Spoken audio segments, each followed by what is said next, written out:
হাজীগঞ্জ থেকে এক মহিলা আসছে, হুজুর একটা সমস্যা। জি বলেন। উনি বলেন, হুজুর আমার সমস্যা হলো আমার স্বামী বিদেশ থেকে 80 লক্ষ টাকা পাঠাইছে আমাদের একটা জায়গা ক্রয় করার জন্য। জায়গার দলিল হয়েছে, কিন্তু আমি এই জায়গাটা আমার স্বামীর নামে না কিনে আমি আমার নামে কিনছি। আমার স্বামী যখন শুনছে আমার নামে ক্রয় করছি, আমার স্বামীর সাথে সাথে আমার 3 কথা বলে ফেলছে। বেডি কি চালাক, টাকা পাঠাইছে কয় লাখ? 80 লাখ। বেড়া এত কষ্ট করে কামাই করে বিদেশ থেকে টাকা পাঠায়, বেডি টাকা দলিল করে কার নামে? কাউয়া বেশি চালাক হলে কি খায়? গু খায়। এ মহিলা চালাক হওয়ার কারণে জামাই যখন খবর পাইছে সাথে সাথে 3 কথা বলে দিচ্ছে। মহিলা বলছে, হুজুর আজকে 3 মাস হয়ে যায় ওনার সাথে আমার কোনো যোগাযোগ নাই, কিন্তু হুজুর এই 3 মাসের মাথায় বাচ্চাদের ক্ষেত্রে উনি যোগাযোগ করতেছে।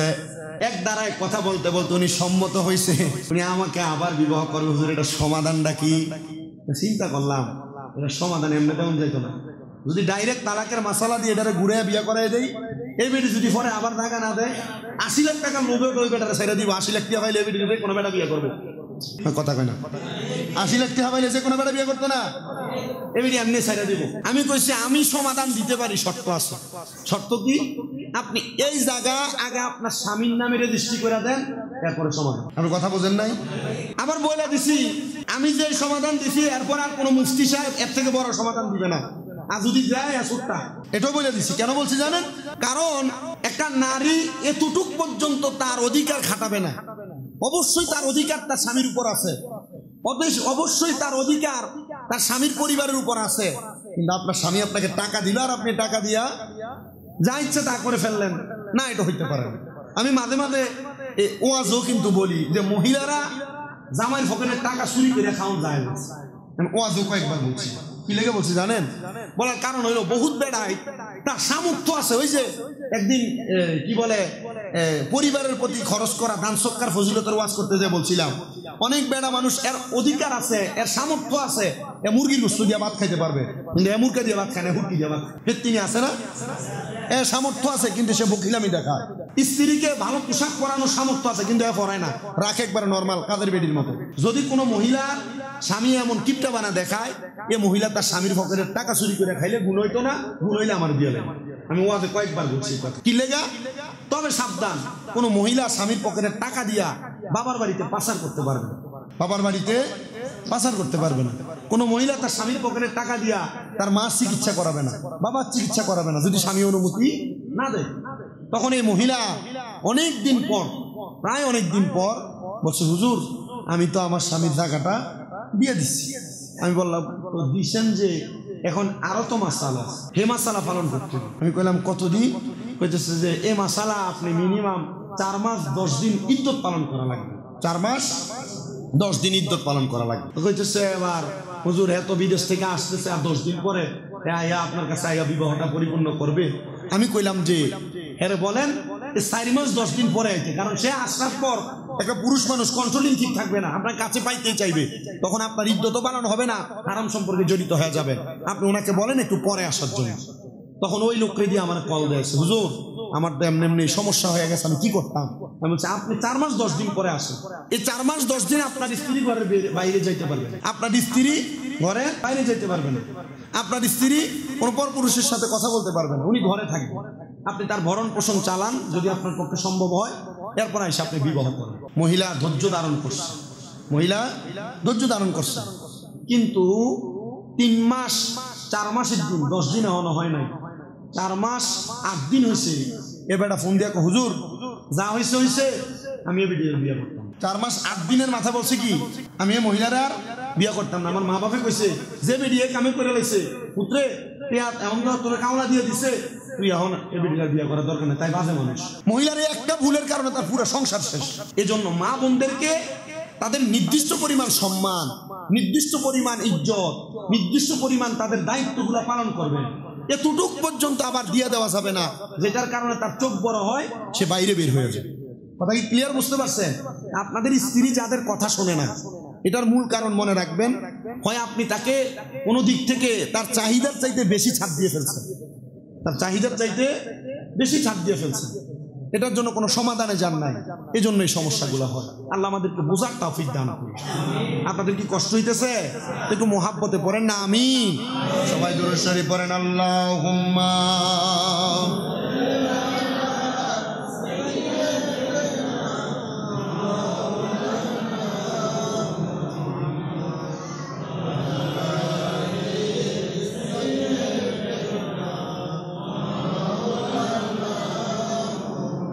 নবীজি আপনার ভালোবাসায় জীবনের গুনাহ ঝরে যায়। নবীজি আপনার ভালোবাসায় ওয়াইসাল করনি জুব্বা পায় আল্লাহুম্মা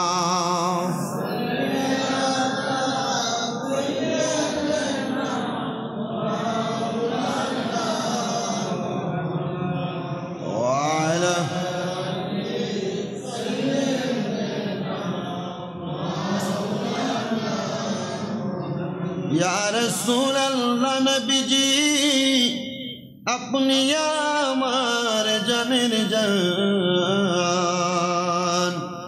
अपनारी रूप देखिया काफिर हईल मुसलमान अल्लाहुम्मा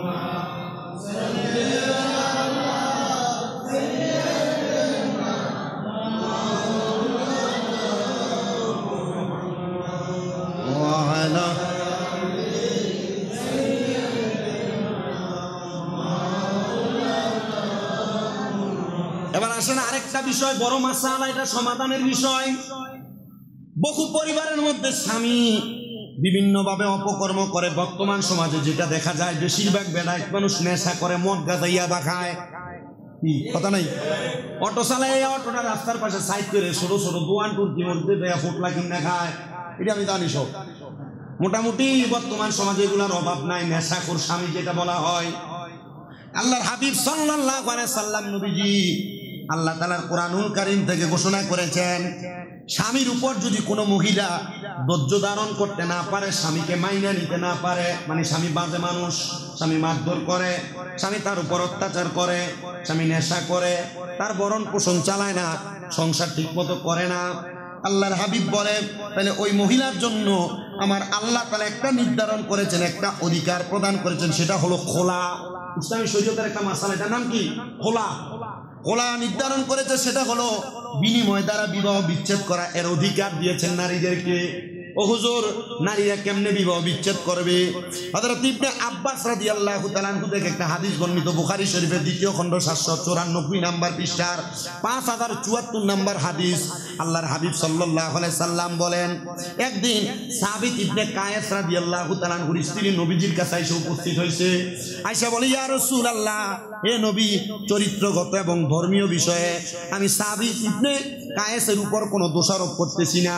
ওই মহিলা এসে বলতেছে, ইয়া রাসূলুল্লাহ, আমার স্বামীর নাম হলো হযরতে সাবিত ইবনে কায়েস রাদিয়াল্লাহু তাআলা আনহু, তবে চরিত্রগত এবং ধর্মীয় বিষয়ে আমি সাবিত ইবনে কায়েসের উপর কোনো দোষ দিচ্ছি না। তবে আমি ইসলামের ভিতর থাকিয়া কুফরি করা, মানে স্বামীর অবাধ্য হওয়া পছন্দ করতেছি না।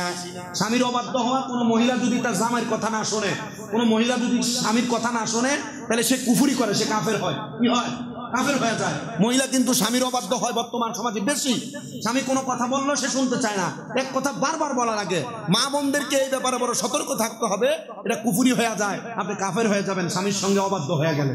এবার বলেন, আল্লাহর হাবিব সাল্লাল্লাহু আলাইহি সাল্লামকে বলে, ইয়া রাসূলুল্লাহ, আমি আমার জামাইকে দোষ দিতেছি না, তবে আমার জামাই চলাফেরার যে বিষয়টা, এটা আমি মাইনা নিতে পারতেছি না, এটা আমারই দোষ। আছে না এমন অনেক, যে স্বামী ভালো, আমি দোষ দিতেছি না, ইসলামের বিষয়েও ভালো, চরিত্রগত দিক থেকেও ভালো, কিন্তু সে যেভাবে চলে আমি এটা তারা দোষ দিতে পারতেছি না, তবে আমি ইসলামের উপর থাইকা আমার স্বামীর অবাধ্য হইয়া কুফরি করতে পারবো। এই কথা বলার সাথে সাথে আল্লাহর হাবিব বলেন, তুমি কি তার বাগানটি ফিরিয়ে দিতে পারবা? সে বলল, হ্যাঁ ইয়া রাসূলুল্লাহ, পারবো। নবীজি সাথে সাথে হযরত সাবিত ইবনে কায়েসকে ডাকলেন, তুমি কি মহিলার বাগান, বাগান বুঝছো তো, মহিলার পুরা দেহের কথা তুলনা করছে, তুমি তার বাগান ফিরিয়ে দিতে পারবা? আল্লাহর হাবিব বলে, ইয়া রাসূলুল্লাহ, পারবো। আল্লাহর হাবিবকে সাহাবী বলে, ইয়া রাসূলুল্লাহ, পারবো। বলে, পারবা যেহেতু শোনো, হে সাহাবের, তুমি বাগানটি গ্রহণ করো এবং তাকে 1 তালাক দাও। কি দাও? কয় তালাক? 1 তালাক দিলে মোটামুটি বউ তালাক হয় না। তবে এটার ডর কি, স্বামী যদি 1 তালাক দিয়ে বউরে সাবধান করছে, তোমার 1 তালাক দিলাম, 1 তালাকের পর সাবধানতার জন্য এই বউ যদি আরেকবার যে কর্মের কারণে 1 তালাক দেওয়া হয়েছে, এই অপকর্ম আবার করে, তখন তুমি তারে 2 তালাক দাও। লগ লগ 1 না, এ তালাক তালাক তালাক এভাবে না, তালাকের কিছু নিয়ম বিধি আছে। আপনি ডাইরেক্ট তালাক দিয়ে দিলেন না, তালাক হয়ে গেছে, জিনা কাম হবে না। আপনি এত কষ্ট করে বিয়ে করছেন, মহিলার এত সুন্দর রূপ লাবণ্য, কিন্তু আপনি মহিলার ছোট্ট একটা ভুলের কারণে তাহলে ডাইরেক্ট তালাক দিয়ে বিদায় করে দিলেন, এমন নাকি? উনি বলেন তুমি ওই মহিলাকে একটা তালাক দাও। উনি তালাক প্রদান করলেন।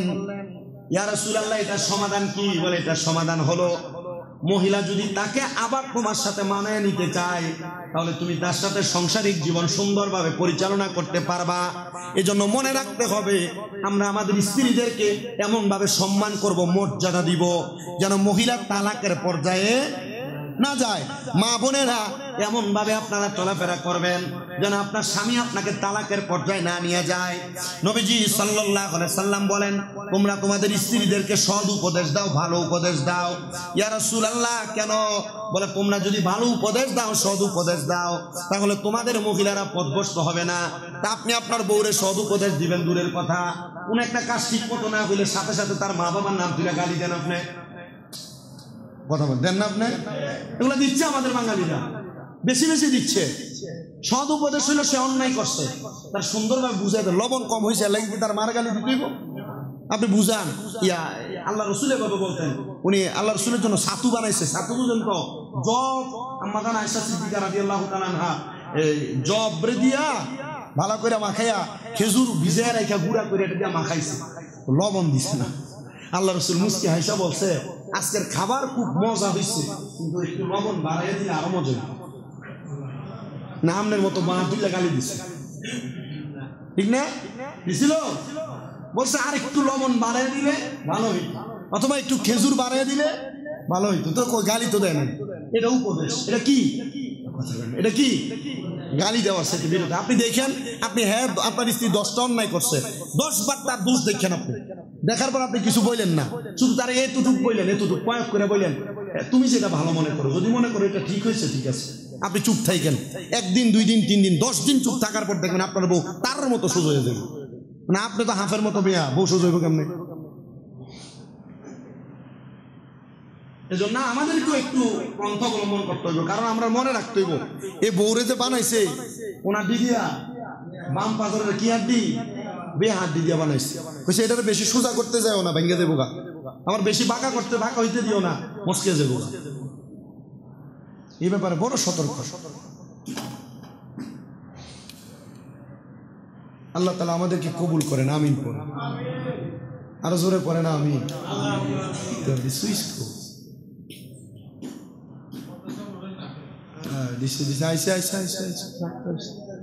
এটা আগে দিয়ে দিবা, ঠান্ডা মরে থাকে রিসবটি।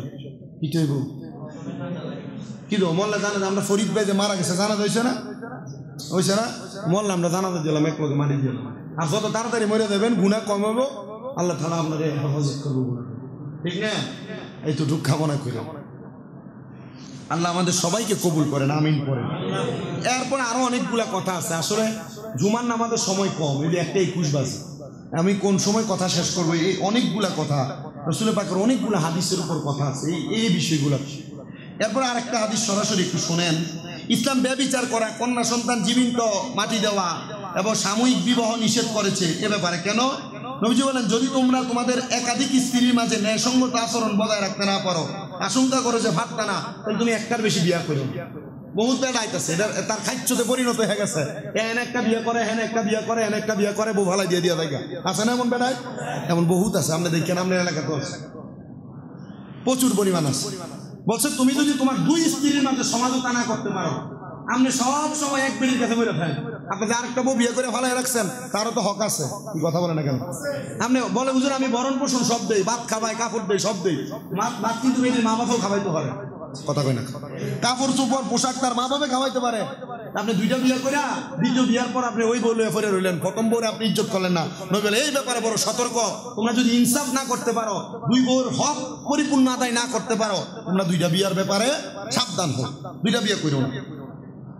নবীজি বলেন, শুধু তাই নয়, আল্লাহর হাবিব সাল্লাল্লাহু আলাইহি সাল্লাম প্রয়োজনে তালাককে বৈধ করে রাখছেন। তবে বলছেন, আল্লাহর নিকট সবচাইতে ঘৃণিত বৈধ কাজ হলো তালাক। সবচাইতে ঘৃণার কাম বৈধ, তবে এটা ঘৃণার কাম, এটা কি? তালাক। এজন্য তালাক দিতেও সাবধান। আল্লাহর কাছে বৈধ একটা খারাপ কাজ হইলো কোনটা? তালাক দাও। আল্লাহর হাবিব বলেন, দুনিয়ার মানুষ তোমরা যারা কন্যা সন্তানকে পছন্দ করো না, যে ব্যক্তি দুটি মেয়েকে সন্তানকে প্রাপ্তবয়স্ক হওয়ার পর পর্যন্ত লালন পালন করলো, মানে একটা মেয়ে জন্ম দেওয়ার পর আপনি এমনি ছেড়ে দিলেন, ভালোভাবে লালন পালন করলেন না, নবী আমার বলে লালন পালন করলো, তাহলে তার আমি নবী জান্নাতে তার পাশাপাশি থাকবো। শুধু এই কথা বলেন নাই, আমার নবীজি এই কথা বইলা নবীজি সাহাবী হযরতে আনাস ইবনে মালিকের আঙ্গুলটার ভিতরে ধরছে। কারণ আনাস ইবনে মালিক বাড়ির মধ্যে তার দুইটা কন্যা কান্নাকাটি করে কিন্তু খাবার দিতে পারে না। উনি মনে মনে নিয়ত করলেন, আল্লাহর হাবিবকে যে বলবো, ইয়া রাসূলুল্লাহ মায়াগুলা পালতে পারতেছি না, আপনার কাছে রেখে দেন, অথবা কোনো এতিম মানুষ যদি পালন করতে চায় তার কাছে দিয়া দেন। তখন আনাস নবীরে বলে নাই, নবী আনাস আসার সাথে সাথে বলছে, কেউ যদি দুইটা কন্যা সন্তানরে প্রাপ্তবয়স্ক মানে বিয়া দিতে পারে, আমি নবী তার সাথে জান্নাতে থাকবো, সে আমার সাথে থাকবে। নবী এই কথা বইলা আনাস রাদিয়াল্লাহু তাআলা আনহুর আঙ্গুলের মধ্যে ধরছে। আনাস কি, ইয়া রাসূলুল্লাহ, নবী গো, ও দয়ার নবী, ও মায়ার নবী, রাহমাতুল লিল আলামিন নবী, আমি যে বাড়ির মধ্যে আমার দুইটা কন্যা সন্তানের ব্যাপারে মনে মনে খারাপ চিন্তা করছিলাম, আমার কন্যাদেরকে অন্যদের হাতে তুইলা দিব, নবী গো আপনি কেমনে বুঝলেন, আপনি কেমনে জানলেন? তার মানে রাহমাতুল লিল আলামিন নবী রে আমার আল্লাহ গায়েবের খবরের মাধ্যমে জানিয়ে দিছে। আর আমার নবী জান্নাতের লোভ দেখাইছে সাহাবীদেরকে, সাহাবীরা জান্নাতের আশা কইরা তাদের কন্যা সন্তানদেরকে লালন পালন করেছে। এবার আপনারা বলেন, আমরা যাদের কন্যা সন্তান আছে, আমরা আমাদের কন্যা সন্তানদেরকে সুন্দরভাবে লালন পালন করার দরকার আছে না নাই? আল্লাহতে খাতনার অনুষ্ঠান, বিভিন্ন জায়গার মধ্যে ভালো ভালো খাবার আপনি আহার করেন, কিন্তু আপনার বিবি বাড়িতে কি আহার করবে সেটার জন্য আপনি কোনো কিছু নির্ধারণ করলেন না। আল্লাহর হাবিব সাল্লাল্লাহু আলাইহি ওয়াসাল্লাম মদিনা রাহমাতুল লিল আলামিন নবী আমার বলে, যখন তোমরা কোনো কিছু আহার করবা, তাহলে আপনি ভালো কিছু আহার করা খাওয়ার আগে আপনার স্ত্রীর জন্য, আপনার পরিবারের মহিলাদের জন্য এমন একটা ভালো খাবারের ব্যবস্থা করে দাও। আল্লাহর নবীর সুন্নাত, জোরে বলি সুবহানাল্লাহ। নবী আমার বলে, উম্মত তোমরা যখন কোনো পোশাক পরিধান করবা, আপনি নিজে সুন্দর সুন্দর জামা কাপড় পরলেন, কিন্তু আপনার স্ত্রী সব সময় একই জামা কাপড় পরে, আপনি দুই ঈদের সময় দুইটা জামা কিনে দেন, এরপর আর কোনো খবর রাখেন না। মনে রাখতে হবে, নবীজি আমার শিখে দেবে, উম্মতের দলেরা তোমরা তোমাদের নারীদের প্রতি এমন অধিকার আদায় করবা, তোমাদের স্ত্রীদের প্রতি, তোমাদের মার প্রতি, তোমাদের কন্যার প্রতি, তোমাদের বোনের প্রতি, তোমরা যখন নিজে কোনো কাপড় পরিধান করবা, তোমরা তাদের জন্য সমপরিমাণ অর্থের একটা কাপড়ের ব্যবস্থা করে দিবা, যেন তারা খুশি হয়ে আছে, এটা তোমাদের অধিকার। নবী আমার এই কথা বলে থামলেন না। নবী বলেন, দুনিয়ার জমিনের মধ্যে যারা তোমরা পুরুষ আছো, বিবাহ করেছো, কখনো তোমরা তোমাদের স্ত্রীদের মুখমণ্ডলে আঘাত করবা না। এই যে আপনার স্ত্রী কোনো স্বাভাবিক অন্যায় করার পর মুখের মধ্যে আপনি গালে চটকনা থাপ্পড় মারেন, আমরা মুখের মধ্যে আঘাত করে, এটা বাঙালিদের স্বভাব বেশি। আমি গত কয়েকদিন আগে সোশ্যাল মিডিয়ার মধ্যে দেখেছি, কোনো মহিলা বিবাহ হওয়ার পর তার বাবার বাড়ি থেকে 1 বছর পর তার স্বামী আবদার করেছে একটা মোটর সাইকেল দেওয়ার জন্য, না দেওয়ার কারণে ওই মেয়েটা বড় সুন্দরী, কিন্তু তার গালের মধ্যে, মুখের মধ্যে এমনভাবে আঘাত করেছে, পরবর্তী যে এই স্বামী থেকে যাওয়ার পর মহিলাটা বিবাহ বলবে এমন কোনো অবস্থা ছিল না। এই জন্য রহমতের নবী বলে, তোমরা তোমাদের মহিলাদের মুখমণ্ডলের মধ্যে আঘাত করবা না।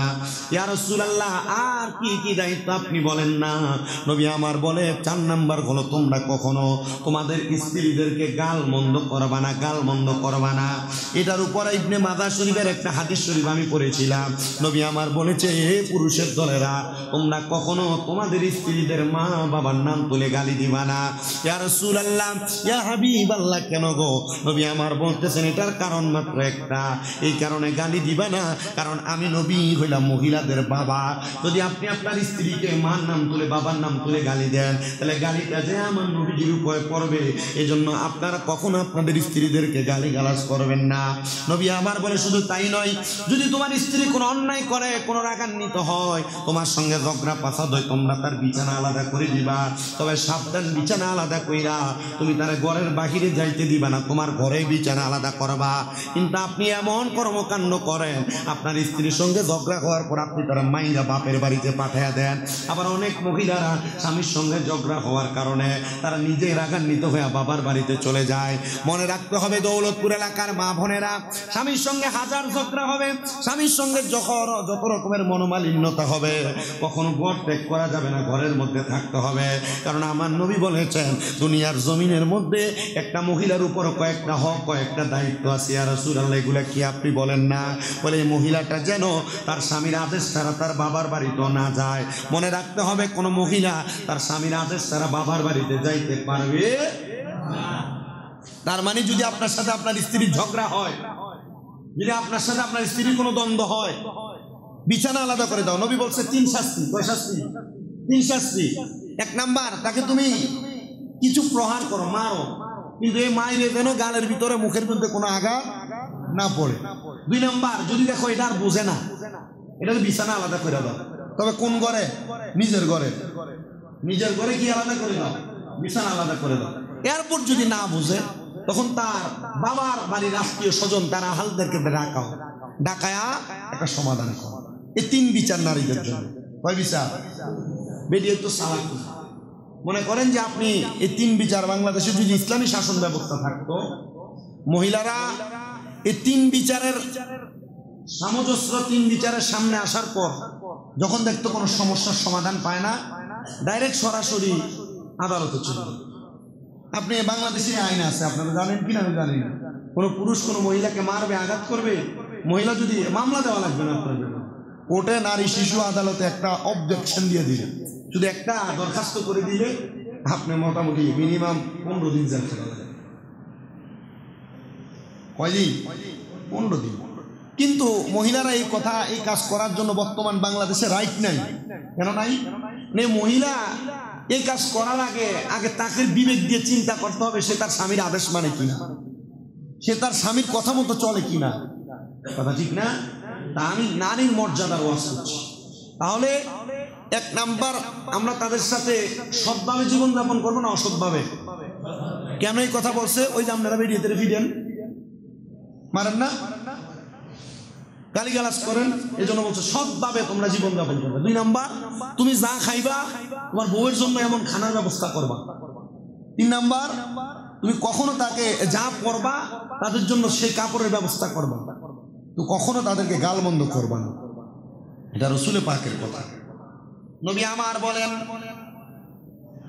ইসলামে নারীর মর্যাদার মধ্যে আরো কিছু মর্যাদা হচ্ছে, ইসলামের স্বামীদের উপর স্ত্রীদের খাদ্য পানি পোশাক পরিচ্ছদ বাসস্থান সরবরাহ করার জন্য বলা হয়েছে। আল্লাহ তাআলা ঘোষণা করেন কোন সন্তান তার মার মতো নারীর প্রতি অধিকার হইল, তার মায়ের খাবারের ব্যবস্থা করা, পোশাকের ব্যবস্থা করে, এটা সন্তানের পিতার দায়িত্ব। কাউকে তার সামর্থ্যের অতিরিক্ত কষ্ট দেওয়া হয় না। ইয়া রাসূলুল্লাহ, কেন আপনি এই কথা বললেন? আপনার মা আপনার স্ত্রী এই 2 জনের মাঝে কম্পেয়ার করতে গিয়া অনেককে দেখা যায় মাকে সম্মান করতে যে স্ত্রীর মনে কষ্ট দেয়, আবার স্ত্রীকে সম্মান করতে যায় স্ত্রীর মন রক্ষা করতে যায় মা বাবার মনে কষ্ট দেয়। নবী আমার এই ব্যাপারে বড় সতর্ক করেছেন, পুরুষ মানুষেরা শুনে রাখো, তোমরা তোমাদের মা বাবা এবং পিতার খাবারের দায়িত্ব পোশাকের দায়িত্ব গ্রহণ করো, তখন তোমার স্ত্রীর সঙ্গে তোমার 1000 রকমের সমস্যা থাকলে আল্লাহ তাআলা অধিক পরিমাণ বরকত দান করে দিবে। জোরে পড়ি সুবহানাল্লাহ। আমার নবী রাহমাতুল লিল আলামিন নবী আল্লাহ তাআলার কুরআনুল কারীম থেকে সুন্দর করে বলেছেন, নারীদের সঙ্গে যখন তোমাদের ঝগড়া হয়, বিবাদ হয়, মীমাংসা না হয়, যদি তোমরা তোমাদের স্ত্রীদেরকে তালাক দাও এবং তারা তাদের ইদ্দতকাল পূর্ণ করে, ইদ্দতকাল কি একটা মাসালা বুঝে নেন। আল্লাহর কোরআন রাসূলের পাকের হাদিস মোতাবেক ইদ্দতকালের অনেকগুলো মাসালা। আমাদের কুমিল্লা আলিয়া মাদ্রাসায় যখন আমি আলিম প্রথম বর্ষে পড়তাম, তখন আমাদেরকে শরহে বেকায়া একটা কিতাব পড়াইতো। কি কিতাব? শরহে বেকায়া। ওই শরহে বেকায়া কিতাবের 2টা খণ্ড, কিতাবের মধ্যে কিতাবুন নিকাহ নামক একটা অধ্যায় আছে। ওই কিতাবুন নিকাহ অধ্যায় পড়তে গিয়া বাবুন নিকাহ বাবুত তালাক অধ্যায়ের মধ্যে দেখলাম নবীজি আমার এই ইদ্দতকালের বর্ণনা দেয়। কোন পুরুষ যদি কোনো স্ত্রীকে তালাক দিয়ে দেয়, মনে রাখবেন ইদ্দত কি একটু শোনেন, কোন পুরুষ যদি তার স্ত্রীকে তালাক দিয়ে দেয়, অথবা কোন নারীর স্বামী যদি মারা যায়, ওই মহিলাটা তার স্বামী তাকে তালাক দেওয়ার কারণে মিনিমাম 3 মাস 10 দিন 4 মাস 10 দিন অতিবাহিত হওয়ার আগ পর্যন্ত বিবাহ বসতে পারবে না। এটা হলো তার ইদ্যত কাল। কোন মহিলার স্বামী ইন্তেকাল করার পর ওই মহিলা মিনিমাম 4 মাস 10 দিন পর্যন্ত ইদ্যত পালন করবে। কয়দিন? 4 মাস 10 দিন ইদ্যত পালন করবে, মানে ঘরবন্দি থাকবে, কোনো পুরুষের সামনে যাবে না, সে তাকে আড়াল করে করে রাখবে। ইয়া রাসূলুল্লাহ, কারণটা কি? বলে এটার কারণ হলো একটা মহিলা তখন আবার পরিপূর্ণ হয়ে যায়।